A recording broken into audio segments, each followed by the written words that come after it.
আসসালামু আলাইকুম এভরিওয়ান। আশা করি আল্লাহর মতো ভালো আছেন, আমিও ভালো আছি। আমরা যাদের কাজকর্ম নিয়ে অনেক ব্যস্ত থাকি তারা সারাদিন পর বাসায় যেয়ে আয়নার দিকে তাকিয়ে দেখে আমাদের চেহারা একদম নষ্ট হয়ে গেছে।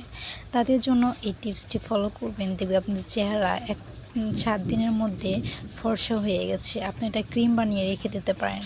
আমি 1 মুঠো চাল নিয়েছি, তার মধ্যে 1 কাপ পরিমাণ পানি দিয়ে দিব। এখন আধা ঘন্টা ওয়েট করব। আধা ঘন্টা পর দেখুন আমাদের চালটা অনেক নরম হয়ে গেছে। আমি চালের সাথে আরেকটা জিনিস অ্যাড করে দেখাবো আপনাদের সাথে। সেটা যদি আপনাদের কাছে না থাকে আপনারা হলুদ দিয়েও মুখে লাগাতে পারেন। সপ্তাহে 3 দিন আপনারা লাগাবেন, দেখবেন মুখের যত ময়লা আছে কেটে যাবে। আমি কমলার খোসা এটার সাথে অ্যাড করব।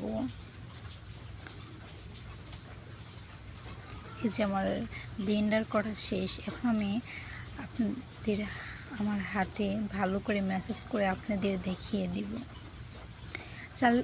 চাল আমাদের রোদে পড়া স্কিনটাকে অনেক সুরক্ষিত রাখে এবং সূর্যের যে ক্ষতিকর রশ্মি থাকে সেই স্কিন থেকে আমাদের রক্ষা করে থাকে।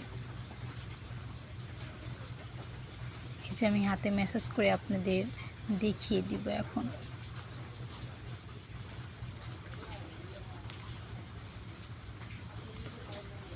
যদি ভিডিওটি ভালো লাগে অবশ্যই লাইক করবেন, সাবস্ক্রাইব করবেন, আর যদি কমেন্টে জানাবেন যে আমার ভিডিওটা কীরকম লেগেছে আপনাদের কাছে। দেখুন আমার হাতটা কত সুন্দর লাগছে, আপনারা অবশ্যই এটা ইউজ করবেন।